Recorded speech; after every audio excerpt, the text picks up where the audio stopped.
What is the most unexplainable thing that ever happened to you? For about a week before my apartment burned down, I dreamed every night about various houses burning down. I had a similar experience. In high school, I kept having dreams where I was in a car with some friends, and suddenly we were spinning. Well, we ended up getting T-boned, causing the car to spin. It took me a while to realize that the dreams had stopped. Now anytime I have a car accident dream, I get nervous, but luckily nothing else has happened. I had a similar experience.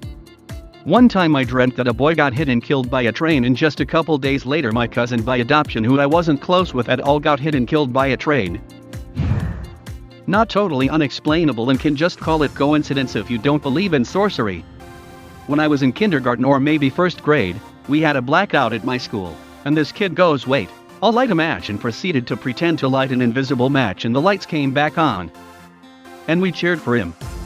Then he said, "Oh, it's too hot," and he blew it out. Then the lights went back out. Wizardry. I guess it was a coincidence, but when I was little I used to go outside in the mornings to pet a cat that lived under my home. I used to play with her every day. One night I had a dream that she died, so I woke up distraught, went out to our usual place, and I called out for her. She never came out, and I never saw her again since the dream.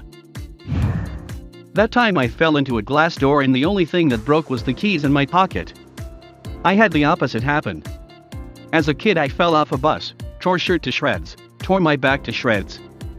Goddamn school blazer on top of all that, didn't even have a scratch on it. I feel like my guardian angel cheated me, or at least really liked the freaking blazer. Same thing happened to a girl I went to school with. She got hit by a car while crossing the street. She made a full recovery, but she was pretty banged up and out of school for quite a while. The expensive violin she'd been carrying though, not a scratch. One night, when I was about 16 years old, I swear I glitched into the Matrix or something. I'd finally decided to get off my computer and go to bed, around 2 a.m. if memory serves me correctly. At that time my family and I lived in a decently sized 2-story house. The staircase to the second floor was pretty basic: head up a few steps, turn on a landing halfway up, traverse the remaining few steps, and at the top you're only a couple of footfalls from my bedroom door. Someone please explain to me, then, how I got lost on this staircase. Sure, it was dark, but even then you'd have to be a special kind of stupid to not know how to walk up these stairs after you've already done it 1,000 times before. Just keep one hand on the railing and you don't need to use your eyes.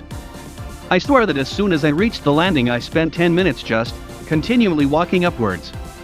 Realistically, it only takes someone 5 to 7 seconds to walk up these stairs.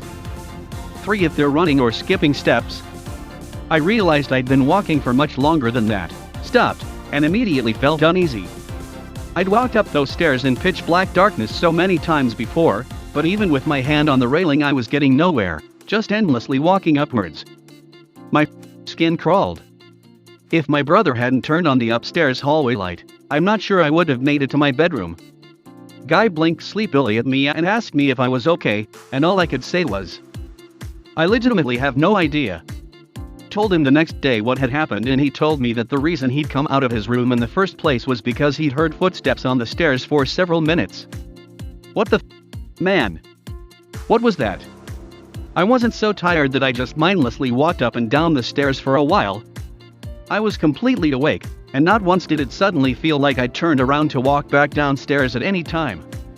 I still get chills thinking about it. I was walking to my friend's house one summer, maybe 10 or 11 years old. Anyways, sunny day, couple clouds, but otherwise it's bright out, perfect visibility, when a perfectly rectangular shadow comes up from the direction behind me on the ground, maybe 15x30 in size, traveling just faster than a car probably would be, and goes over top of me. I'm looking at the shape on the ground as it goes over, and when I do look up to the sky I don't see anything that could have possibly cast it. Even the clouds were just trailing little wisps. I looked back down and it was going over some houses, and then it was gone forever. So yeah, weirdest thing was a mystery rectangle shadow. I started having a panic attack one night out of nowhere. I kept repeating something's wrong.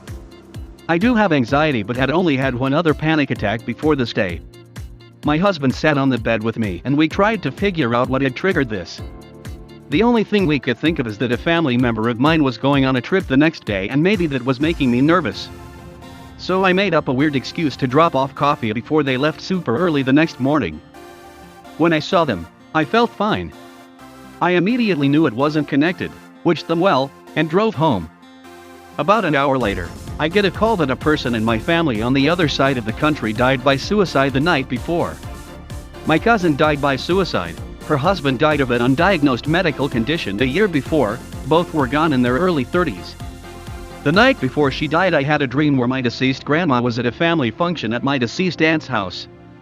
We were all in a room talking and laughing normally. I see my cousin and her husband on the couch. My grandma tells me that he's already with her, but my cousin's coming too. I woke up and told my husband I was worried about my cousin but wrote it off as a dream. I found out she killed herself around the same time I had my dream. Was home alone with my sister who was about 3 at the time. She's sleeping in my room and I walk out to go to the bathroom. No one else is in the house, but as I'm in there handling business I start hearing the chairs moving in the kitchen.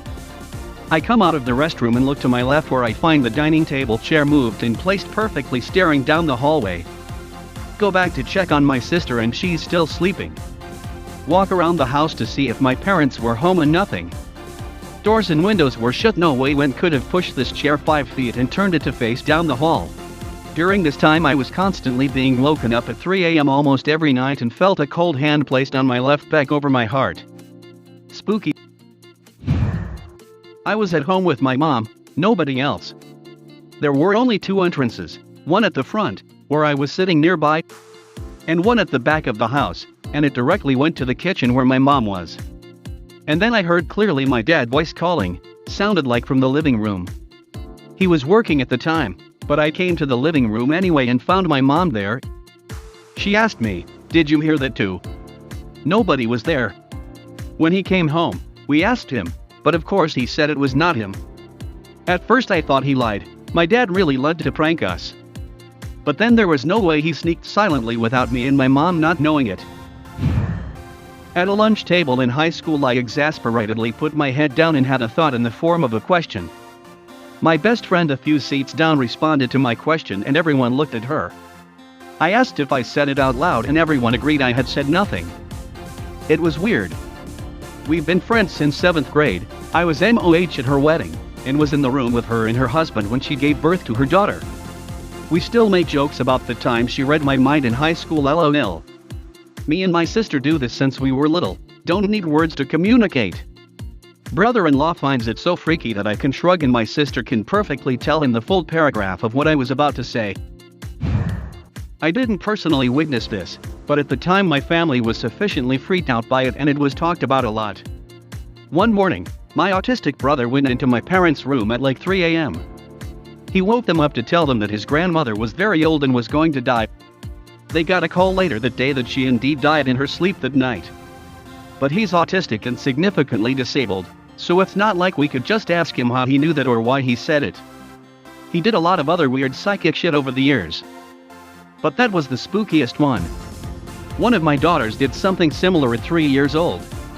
Her grandpa was in the hospital and I told her that we were going to visit him. This was a common occurrence because he had a rare, but not life-threatening, blood disorder and we always tried to visit to help him pass the time. She walked over to the window and stared out into the dark for a minute and then, all matter of fact says we should hurry if you want to see him, the way he is now. That spooked me enough to wake my husband and go early. And he died within 30 minutes of us getting there. Was hanging out with my friend while we were roommates, and something came up about ships and bottles. He insisted that I talked about ships and bottles frequently for several months before that point, but I honestly don't recall talking or even thinking about them really ever. His girlfriend even backed him up. I call it ship in a bottle syndrome.